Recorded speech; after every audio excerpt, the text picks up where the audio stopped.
Me llamo Elena Duval. Tengo 32 años. Hace 8 meses le dije por fin a mis padres que cortaría todo contacto con ellos. Mi madre me miró fijamente, soltó una risa seca y me dijo: tendrás que volver arrastrándote antes de que termine el año, igual que la hija desagradecida y exagerada que siempre fuiste.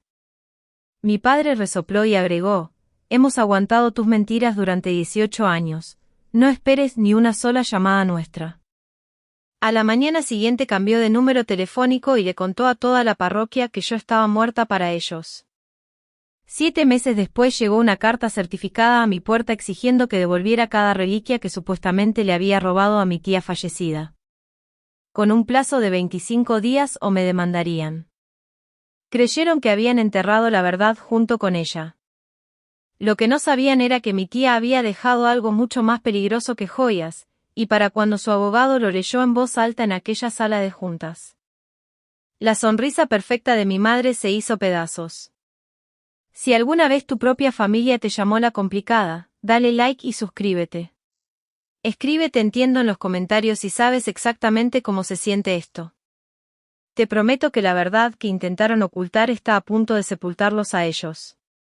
Tenía 12 años la primera vez que alguien me dijo que me quedara callada sobre mi madre. Se llamaba el pastor Ignacio Ferreira. Caminé 9 cuadras hasta su casa después del catecismo porque no sabía con quién más hablar.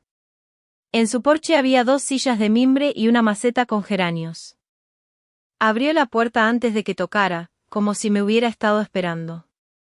Me llevó a la cocina y me sirvió café en una taza con una cruz grabada. Nunca antes había probado café. Le conté que mi madre se comportaba distinto cuando nadie más miraba. No dije exactamente qué hacía, todavía no tenía las palabras. Solo le dije que se volvía otra mujer cuando las visitas se iban. Él escuchó con las manos entrelazadas sobre la mesa. Guardó silencio un largo rato. Luego me dijo que honrara a mi madre, que el Señor puso esas palabras primero por una razón. Conté los círculos en el borde de la taza porque no podía mirarlo a la cara. Eran 38. Desde entonces he contado cosas en salas de espera. Antes de que me fuera, levantó el teléfono. Nunca supe a quién llamó. La semana siguiente, mi madre, Renata Duval, se ofreció como directora del catecismo. Todos lo llamaron vocación. Yo sabía que era una correa. Así empezó la etiqueta. No llegó de golpe, llegó en capas, como el hielo que se forma en un parabrisas. A los 14 ya era la complicada. A los 19, la exagerada. A los 24, la hija por la que la gente se disculpaba de antemano. Hay decenas de heridas pequeñas que podría contarte. Te daré 4. Cuando cumplí 9 años, mi madre decidió que no asistiría a mi propia cena de cumpleaños porque había hecho una escena en la iglesia esa mañana. No me lo dijo a mí, se lo dijo a los otros niños. Volvieron del restaurante con pedazos de pizza que dejaron sobre la mesa de la cocina como una ofrenda de paz que nadie había pedido. Cuando mi prima Valeria se casó en 2016, yo debía ser madrina. 3 semanas antes de la boda, la tienda de vestidos llamó y dijo que habían retirado mis medidas del pedido. Mi madre me explicó después que el vestido no me habría sentado bien. Mido 1,70 m y nunca he tenido problemas de figura. Tenía un problema de ser. Cuando mi abuela, Ofelia Marchetti, la madre de mi madre, murió en 1997, nadie me llamó. Yo tenía 7 años. Leí sobre su muerte en el periódico local sobre la mesa de la cocina. El diario estaba doblado de tal forma que el obituario quedaba frente a mí cuando me senté. Mi madre dijo que había sido un accidente, la forma en que cayó el papel. También dijo que yo era dramática por llorar a una mujer que apenas había conocido 4 veces. Pero había un nombre en ese obituario que aún no conocía. Camila Marchetti. La hermana menor de mi madre. Mi tía. Ella terminaría siendo la única adulta que realmente me vio. Camila vivía en Rosario, a 90 kilómetros de nuestra casa en Villaflores. Trabajaba como bibliotecaria de referencia. Vivía sola, nunca se casó, manejaba un auto gris del color del cemento. Tenía la costumbre de llamarme cada cumpleaños sin pasar por mi madre. Me enviaba libros que eran demasiado avanzados para mi edad, y también me enviaba libros que eran exactamente la edad correcta. Cuando cumplí 15 me mandó un ejemplar de Matar a un ruiseñor, con una frase escrita en su letra alargada dentro de la portada. ¿A ti te habría gustado, Atticus? Sí. Guardé ese libro en el mismo cajón donde, 20 años después, guardaría una caja de cedro que no sabía cómo abrir. Mi madre sabía que Camila me llamaba. Siempre se enteraba. Sonreía y me explicaba después que Camila no estaba bien, que siempre había sido frágil, que Camila nunca se casó porque nunca terminó de crecer. Camila había crecido perfectamente bien. Mi madre simplemente no soportaba que hubiera crecido sin su permiso. La etiqueta que vivía en nuestra casa no se quedó en nuestra casa. Caminó. Fue a las kermeses, fue a las despedidas de soltera, fue a la feria del pueblo de Villaflores en 2013, donde yo, con 23 años y recién graduada como enfermera, me negué a atender el puesto de la iglesia de mi madre porque tenía turno de noche en un hospital de la capital. En 15 minutos, 6 mujeres sentadas junto al puesto de limonada asentían con esa manera en que asienten las mujeres de iglesia cuando acaban de escuchar algo triste. Esa enfermera, nos dice. No pregunta. Recen por mí, señoras. Escuché a mi madre decirlo a través de la tela de la carpa. El hielo en mi vaso se derretía con la forma de una uña. Esa noche manejé 110 kilómetros de regreso a la capital. La limonada seguía sobre la mesa.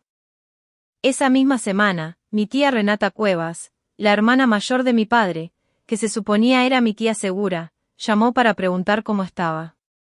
Su voz sonaba suave, preocupada y ensayada. Mi madre la había instruido de antemano. Se escuchaba el guión debajo de la disculpa. Durante los 3 años siguientes a esa feria, mi madre manejó la cadena de oración familiar. Lo hacía de forma sencilla. Una vez al mes, a veces más, enviaba a 19 mujeres una actualización familiar. Los mensajes eran lo bastante vagos como para ser inverificables y lo bastante específicos como para ser crueles. Por favor, oren por Elena, está pasando una temporada difícil. Rodrigo y yo mantenemos la esperanza. Sin ejemplos, sin detalles concretos, solo una petición de oración de todo el año con mi nombre pegado como una etiqueta. Guardé todos esos correos en una carpeta titulada Cosas que mi madre envió sobre mí. Al final la carpeta tenía 48 mensajes. Nunca respondí ninguno. Nunca tuve que hacerlo. Las respuestas eran un pequeño coro. Con cariño. Aquí estamos. Orando por tu querida niña. El coro hacía el trabajo. Yo no necesitaba estar presente para presenciar mi propia ruina. El punto más alto llegó en la despedida de soltera de Valeria en 2016. Me asignaron cuidar niños en el sótano de la iglesia. Cuando mi turno se alargó y tuve que salir para una orientación laboral nocturna, mi madre le dijo a la sala que me había ido de golpe porque no soportaba ver feliz a Valeria. La semana siguiente, la familia entendió que yo había salido furiosa. Para cuando la historia llegó de vuelta a mí, yo había tirado un plato. Nunca tiré ningún plato. Manejé 115 kilómetros bajo la lluvia hacia una orientación que había pagado con mis propios ahorros. Pero Valeria creyó la versión del plato. Se disculpó conmigo en el pasillo de un supermercado en 2023, con dudas, como si se acercara a un animal salvaje. Sin resentimientos por lo de la boda, ¿verdad? Mamá dijo que estabas pasando un mal momento. Devolví una caja de cereal al estante. Salí de la tienda. No le respondí el mensaje. El diagnóstico llegó en mayo de 2017. Camila tenía 54 años. Cáncer de ovario en etapa 3. Me llamó desde el estacionamiento del Hospital General de Rosario, sentada en su auto gris después de la primera consulta. Me hizo prometer que no le diría a mi madre. Quiero llamarla yo misma, me dijo. 2 días después, antes de que Camila reuniera fuerzas para hacer esa llamada, mi madre envió a la cadena de oración un correo nuevo. Mi querida hermana está delicada de salud. Oren por las mujeres Marchetti en esta temporada de dolor inimaginable. Esa noche llamé a Camila. Solo dije una palabra. Ella se me adelantó. Siempre se me adelanta, me dijo. Incluso con el diagnóstico de su propia hermana. Y después dijo algo más, algo que no entendería hasta 6 años después. Quiero que conozcas a alguien la próxima vez que vengas. Se llama Adriana. Me está ayudando con unos papeles. Manejé hacia Villaflores el 20 de octubre de 2025. Todavía no había decidido cortar el contacto. Solo iba a cenar. Llevaba en la guantera de mi auto un sobre de papel manila con una lista de 9 cosas que mi madre había dicho sobre mí ese año y que ya no estaba dispuesta a perdonar. Toqué el sobre en cada semáforo en rojo. No lo abrí. No lo necesitaba. Mi hermano Mauricio ya estaba en la casa cuando llegué. Su camioneta estaba en la entrada. Nunca aparecía los fines de semana. Algo se había discutido antes de que yo llegara. El guiso de la abuela estaba sobre la mesa. Mi madre lo preparaba igual desde hacía 30 años. Cebollas fritas un poco quemadas. Un anillo carbonizado en la superficie, como un sello. Mauricio hizo un anuncio antes de que me sentara. Se estaba divorciando. Otra vez. Su segunda esposa, Paulina, se quedaba con la casa en Rosario, y él necesitaba un lugar donde caer. Mi madre dejó el tenedor con mucho cuidado. Me miró con esa tristeza suave y profesional que usaba con las mujeres del estacionamiento de la iglesia. Podrías ayudar a tu hermano, dijo. Tienes ese departamento en Mendoza, vacío mientras trabajas. Le dije que ya no vivía en Villaflores. Ella sonrió esa sonrisa. Elena, cariño, esto es lo que hace la familia. Le dije, lo que hace la familia es pedir. Lo que tú haces es anunciar. Fue mi padre quien respondió primero, no ella. Eso era nuevo. No había hablado en una cena sin el permiso de su esposa en 20 años. Dejó el tenedor con el mismo cuidado. Dobló su servilleta en 4 sobre las piernas. Dijo, hemos aguantado tus mentiras durante 18 años, Elena. 18 años. No te sientes en esta mesa a darnos lecciones de familia. Me puse de pie. No levanté la voz. Vine a decirles algo, dije, pero no pensaba decirlo esta noche. Después de cenar, vuelvo a Mendoza. No van a saber de mí otra vez. Ni en Navidad, ni en cumpleaños, ni en funerales. No llamen. No escriban. No manden a nadie a buscarme. Mi madre dobló entonces su propia servilleta. La dobló despacio en cuartos, en octavos, como si hubiera practicado ese gesto durante años. Levantó la mirada. No lloraba. No estaba enojada. Estaba descansada. Había esperado esta escena como espera un sumiller el corcho correcto.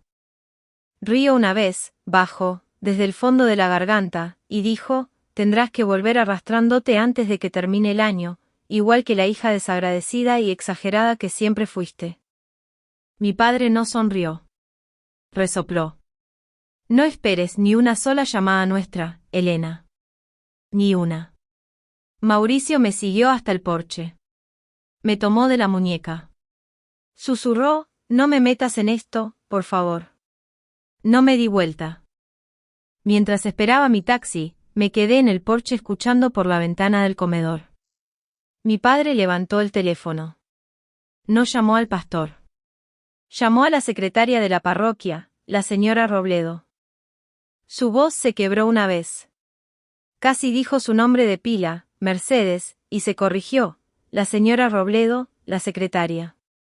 Le pidió que quitara mi nombre de la cadena de oración de inmediato. Ya no forma parte de las alegrías y preocupaciones de esta familia, dijo. A la mañana siguiente, en una tienda telefónica del centro, cambió de número. El joven del mostrador le preguntó por qué. Mi padre le dijo, solo quiero un comienzo nuevo. El domingo siguiente, el 26 de octubre, llegó a la iglesia 40 minutos antes. Se reunió con el sacerdote principal y 2 catequistas en la oficina detrás del altar. Les dijo, con claridad, Elena está muerta para nosotros. No quiero su nombre en la cadena de oración. No quiero su nombre en el boletín. Si aparece en esta iglesia, no pertenece a esta familia. Esa noche, mi madre publicó en Facebook a las 7:12 de la noche. La decisión más difícil de nuestras vidas. Por favor, respeten la privacidad de nuestra familia. A veces amar significa dejar ir a los hijos que se niegan a honrar a sus padres. No somos la familia que ustedes creían. Somos la familia que por fin dijo basta. La publicación tuvo 22 me gusta en 2 horas. Renata Cuevas no le dio me gusta. Valeria comentó con un solo signo de interrogación. Manejé de regreso a Mendoza esa primera noche. No lloré. Bebí un vaso de agua.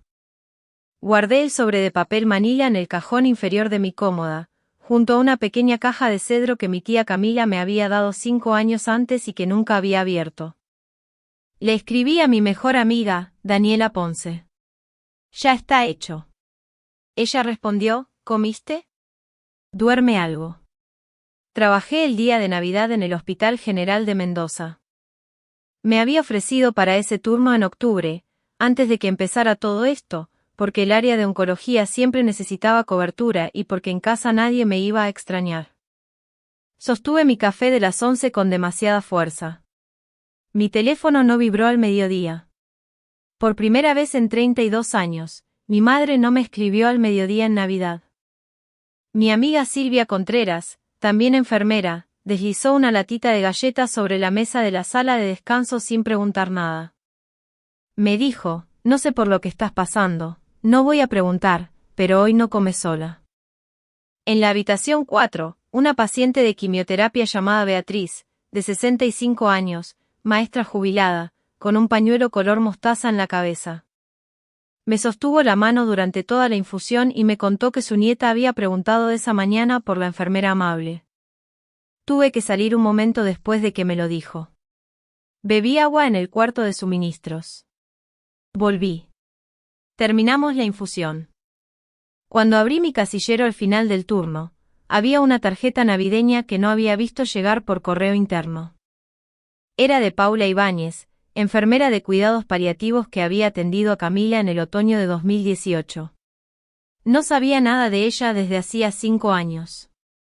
La tarjeta tenía un jilguero en la portada, un deseo de paz impreso en letra cursiva, y 4 frases escritas a mano adentro. Elena, pensé en tu tía la semana pasada. Hay algo que nunca te conté. Llama cuando puedas. Paula. Guardé la tarjeta en el bolsillo del abrigo. No la llamé. Manejé a casa. Dormí 11 horas. Los meses que siguieron fueron de esos meses que no hacen buena televisión. Tomé turnos extra. Daniela me obligó a ir a su departamento el día de San Valentín para que no me quedara sola con una botella de vino y la cabeza llena de mensajes de voz que no había escuchado. Preparó berenjenas al horno. Vimos 2 películas viejas. Dormí en su sillón bajo la misma manta que usaba durante los exámenes finales de la carrera. Por la mañana me sirvió café y no me preguntó cómo estaba. Sabía que cuando yo estaba bien, lo decía, y cuando no, necesitaba que ella hablara fuerte de cosas pequeñas y callara sobre el resto. Volví a correr, 5 kilómetros los sábados en el parque cercano a mi casa. Compré una agenda de papel porque mi terapeuta decía que escribir a mano me calmaba. Escribía sin llamadas hoy en los días en que esperaba derrumbarme y no lo hacía. Para marzo, había dejado de escribirlo. No porque el impulso desapareciera, sino porque había empezado a confiar en mí misma un poco más que en años. Los rumores seguían caminando. Valeria me escribió el 14 de febrero. Elena, no creo lo que están diciendo de las joyas de la tía Camila, pero la tía Renata le está contando a todos que las tienes tú. Aviso. Le respondí una sola frase. Gracias por avisarme, vale. Estoy bien. Apagué el teléfono. La mantuve en mis contactos. 2 semanas después, una prima lejana por parte de mi padre, a quien no conocía, me llamó para preguntar si consideraría devolver el collar de perlas de mi abuela Ofelia. Yo no tenía ningún collar de perlas de mi abuela Ofelia. Se estaba construyendo algo. Llamé a Paula a finales de marzo. Hablamos 38 minutos. Me contó que había guardado una fotografía durante 5 años porque no quería interferir. Cariño, la guardé tanto tiempo porque no quería complicarte las cosas, pero tu tía fue la mujer más cuidadosa que atendí en su lecho de muerte. Sabía lo que venía. Me dejó una lista y un mensaje. El mensaje decía: si Renata alguna vez reclama algo, dile a mi sobrina que llame a Adriana Ferraro. El codicilo es real. Paula me envió la fotografía esa misma noche. Era una lista en la letra alargada de mi tía con los objetos que estaban destinados a mí. Miré esa letra durante un buen rato. No llamé a Adriana Ferraro. No pensé que la necesitaría todavía. Guardé la fotografía en la nube y me fui a dormir. Ese fin de semana manejé hasta las sierras y caminé casi 9 kilómetros entre hojas húmedas. Llamé a mi propio contestador desde una banca frente al río. No había nada en él. Me había convertido en alguien cuyo buzón permanecía vacío los fines de semana. Eso antes se había sentido como un castigo. Esa vez, por primera vez, se sintió como un permiso. 2 semanas después llegó una carta certificada a mi puerta. Era martes, 19 de mayo de 2026, 7 meses después de haber salido del comedor de mis padres. 9:20 de la mañana, yo estaba en pijama preparando café. Sonó el timbre. El cartero necesitaba una firma para una carta certificada. El sobre era grueso. La dirección de remitente estaba impresa en letras serif en la esquina superior izquierda. Rossi y Beltrán, abogados, Rosario. Nunca había escuchado ese nombre. La esquina superior derecha tenía un sello en tinta roja. Plazo urgente. 18 días desde la recepción. Dije en voz alta, para nadie, claro. Claro que es martes. Puse el sobre la mesada de la cocina, junto a mi taza. Me senté. Lo abrí. La carta era de un abogado llamado Ricardo Beltrán. Identificaba a mis padres, Rodrigo y Renata Duval, como sus clientes. Exigía, dentro de 18 días, la devolución de cada reliquia supuestamente sustraída de la sucesión de Camila Marchetti, fallecida el 14 de julio de 2018. La lista tenía 9 objetos. Un collar de perlas que había pertenecido a Ofelia Marchetti. Una caja de cedro tallada a mano. Una colección de libros de importancia familiar. Y, en el punto 6, todas las cartas, correspondencia y escritos personales de la fallecida, estimados entre 10 y 15 piezas. La palabra robo aparecía 4 veces en la carta. Las amenazas estaban al final del documento. Acción civil por apropiación indebida. Incumplimiento de deber fiduciario. Y, esto fue lo que me hizo reír, una risa que no tenía nada de amable, daño moral infligido a la familia sobreviviente. Indemnización solicitada, no menor a $180.000, más honorarios legales y daños punitivos. Leí la carta 2 veces. Después volví a leer la última línea. Daño moral infligido a la familia sobreviviente. Mis padres iban a demandarme por herir sus sentimientos. Mis padres, que no me habían visto en 7 meses, que le habían contado a toda una congregación que yo estaba muerta para ellos, iban a demandarme porque sus sentimientos estaban heridos. Reí. Reí sola, en pijama, con el café frío, durante casi 1 minuto entero. Después me detuve. Tomé el teléfono. Pasé el dedo por el número viejo de mi madre. Pasé el de mi hermano. Llegué a un contacto que había guardado una sola vez en 2018 y nunca había usado. Adriana Ferraro, abogada de Camila. Contestó al segundo timbre. Dijo: Elena, me preguntaba cuándo llamarías. Le leí la peor frase. Ricardo Beltrán dice que mis padres van a demandarme. Ella intervino con suavidad. Conozco a Ricardo, no es mal abogado. Solo le dieron mala información. Puedes venir el viernes por la mañana. Quiero que veas el codicilo antes de hacer nada. Y Elena, abre la caja de cedro. Camila quería que leyeras al menos la primera carta antes de que nos veamos. Trae todo lo que te dio. Todo. Dije que sí.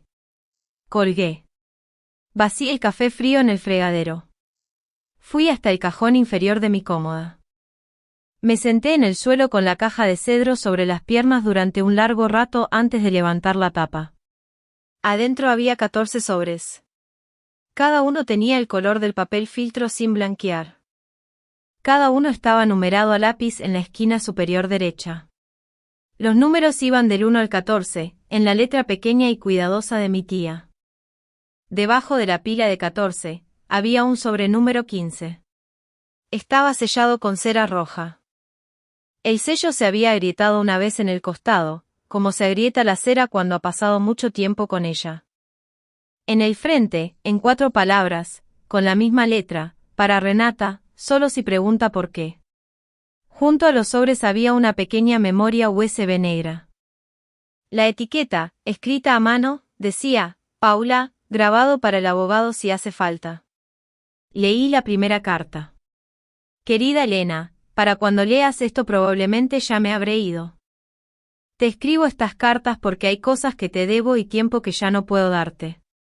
Léelas en orden, por favor. No siempre soy fuerte. Hay partes donde estoy enojada. Perdóname por eso. Sé. No llegué a la tercera carta antes de tener que ponerme de pie y dejar un vaso de agua en mi mesa de noche, porque sabía, de alguna manera, que la cuarta carta iba a romperme. La cuarta carta estaba fechada el 11 de enero de 2018, 6 meses antes de que mi tía muriera. Todavía podía sostener la pluma firme, aunque temblaba en las vocales largas. Escribió sobre su propia infancia. Escribió sobre su madre, mi abuela, Ofelia Marchetti, y la forma en que Ofelia la había tratado. Escribió sobre mi madre. Escribió frases que no sabía que una persona pudiera escribirle a una sobrina. Renata te trata como me trataba a mí. Lo veo. Odia que tengas la cara de mi madre, la cara que ella pasó 60 años intentando no ver. Lamento nunca haber hablado. Habla tú por ti misma cuando yo ya no pueda. Y después, al final de la página, justo arriba de su firma, tú no eres la complicada, Elena. Eres la única de nosotras que se negó a repetir el silencio. Me puse de pie. Caminé hasta el espejo del baño. Encendí la luz. Miré mi cara. Había pasado 32 años escuchando que tenía la cara de mi madre. Nunca había terminado de encajar del todo. Siempre se había sentido como una descripción en el idioma equivocado. Miré mis ojos, mi mentón, mi frente. Y lo que vi, finalmente, fue a una mujer de una fotografía de boda en blanco y negro que solo había visto 3 veces en mi vida. Ofelia Marchetti. Mi abuela. La madre de mi madre. La mujer cuya cara había heredado. No lloré frente al espejo. Lloré cuando volví a la cama y guardé la carta en la caja. Manejé hasta Rosario el viernes por la mañana, 22 de mayo. Llevé la caja. Llevé la memoria USB. Llevé el sobresellado. El viaje era de 90 kilómetros, poco más de 1 hora. La oficina de Adriana Ferraro era una casa de ladrillo en el centro convertida en despacho legal. La puerta era de vidrio con letras doradas. Ella misma la abrió. Tenía alrededor de 60 años, cabello blanco corto, lentes de media luna colgando de una cadena dorada. Sobre su escritorio había una carpeta azul gruesa. La etiqueta decía, Marchetti, C. Expediente sucesorio. No perdió tiempo. Camila entró aquí el 9 de diciembre de 2017, dijo. Manejó ella misma. Estaba muy enferma, pero lúcida. Me entregó un borrador de codicilo escrito en una libreta amarilla. Trabajamos juntas 6 horas ese día. Volvió el 16 para firmarlo. Martín Osa fue el notario. El original está en esta carpeta. El codicilo tenía 3 páginas.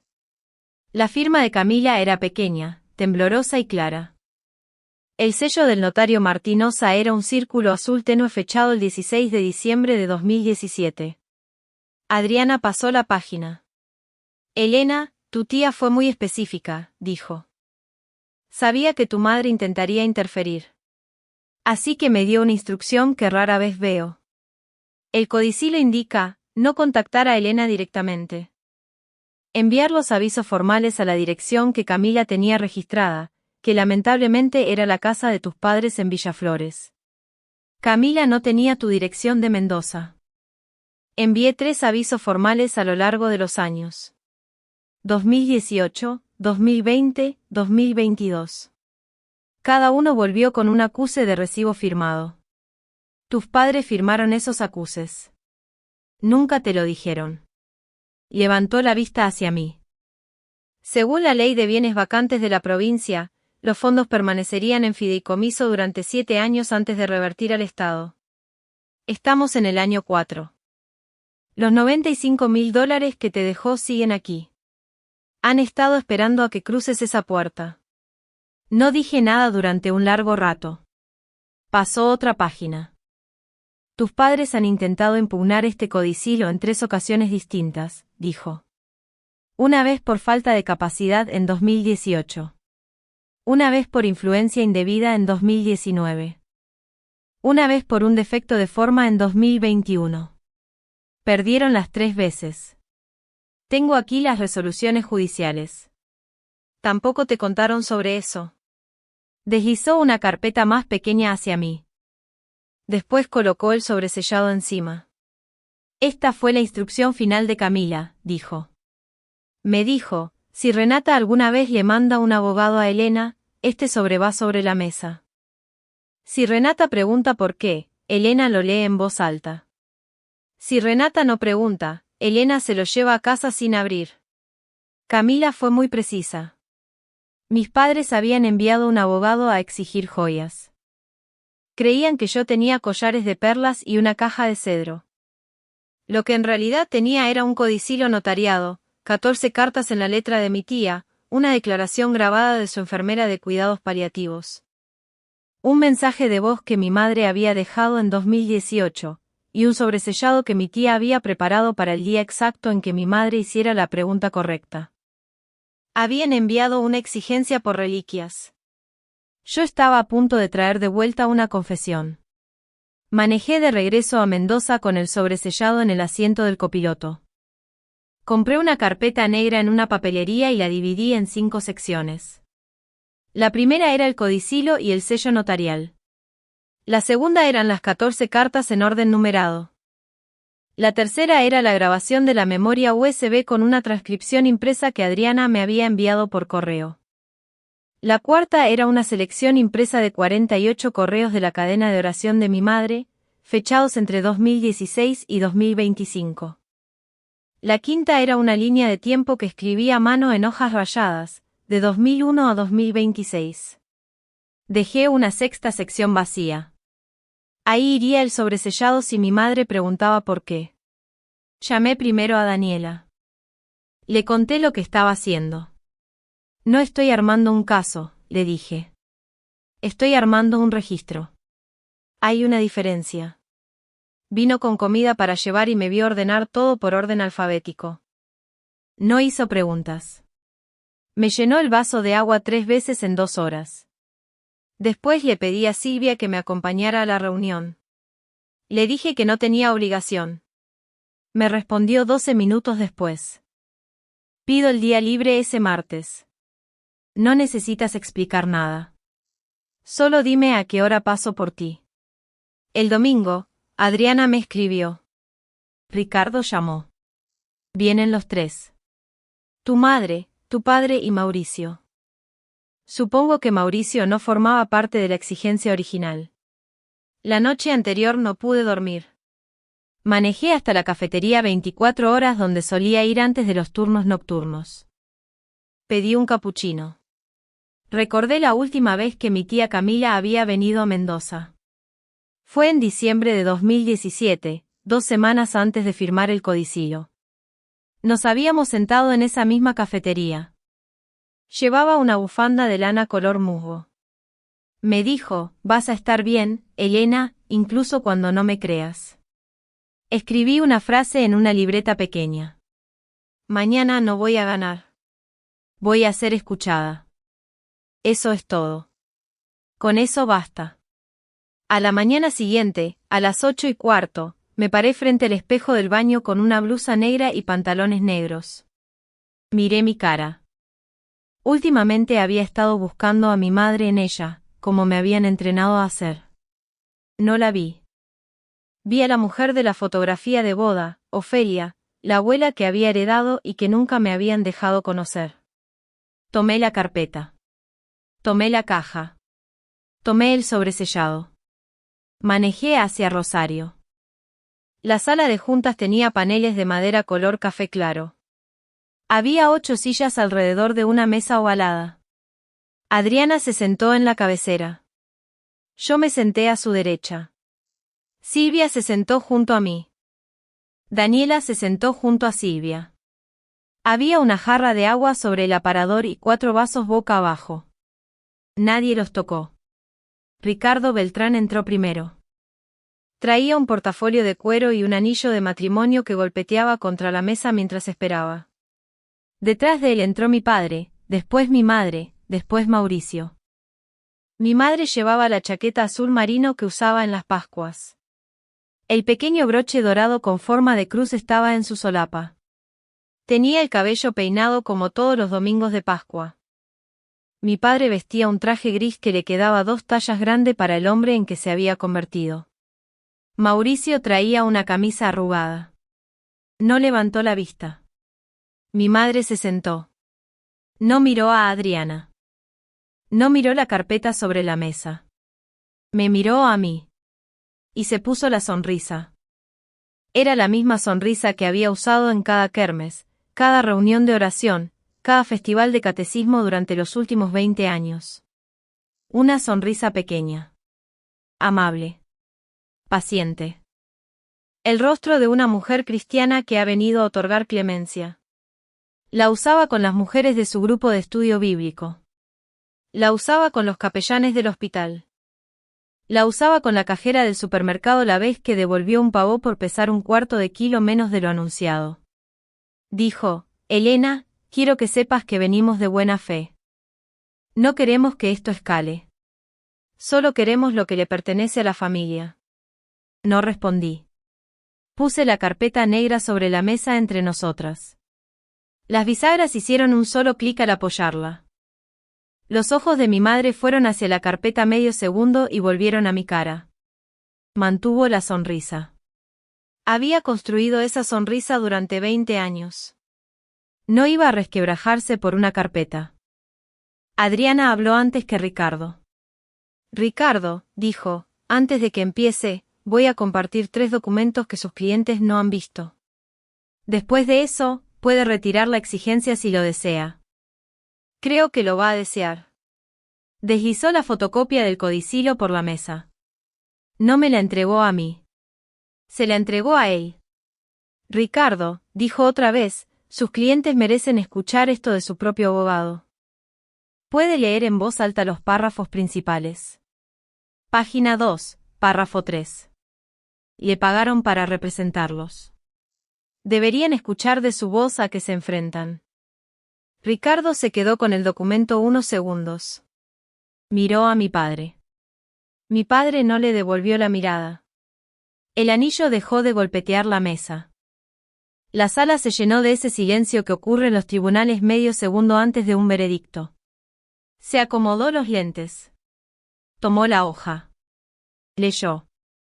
Su voz era pareja, la voz de un abogado que ha leído miles de páginas y ha aprendido a vaciarlas de sentimiento. Esa misma frialdad era lo que hacía que cada frase pesara más. Yo, Camila Elisa Marchetti, en pleno uso de mis facultades, enmiendo mi último testamento fechado el 8 de marzo de 2016, de la siguiente manera. Lego a mi sobrina, Elena Duval, de Mendoza, lo siguiente. Toda correspondencia personal en mi posesión, la caja de cedro y su contenido, el collar de perlas que perteneció a mi madre, Ofelia Marchetti, y un legado en efectivo por la suma de $95.000. Dicho legado se mantendrá en fideicomiso bajo custodia de mi abogada, Adriana Ferraro, hasta que sea reclamado por Elena Duval en persona. Hizo una pausa. Pasó la página. Además dispongo, leyó, que ninguna parte de mi patrimonio, nombrada o no, pase a Renata Duval, de soltera Marchetti, ni a Rodrigo Duval, bajo ninguna condición. Observé la sonrisa. Se deshizo despacio, no de golpe, como se deshace el hielo en un parabrisas cuando por fin se enciende el desempañador. Sus labios se afinaron en el primer segundo. Al tercero, su boca se abrió apenas. No para hablar. Solo porque los músculos que sostenían la sonrisa se soltaron sin permiso. Su mano derecha fue hasta el broche de la solapa.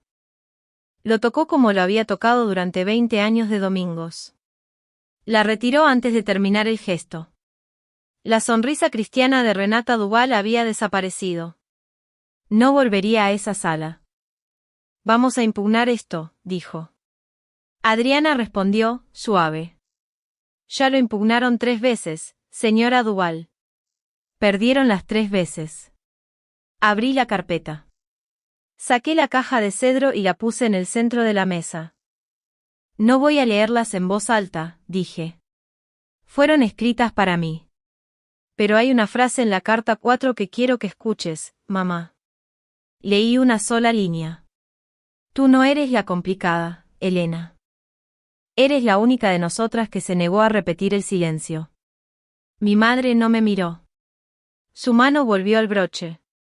Esta vez la dejó ahí.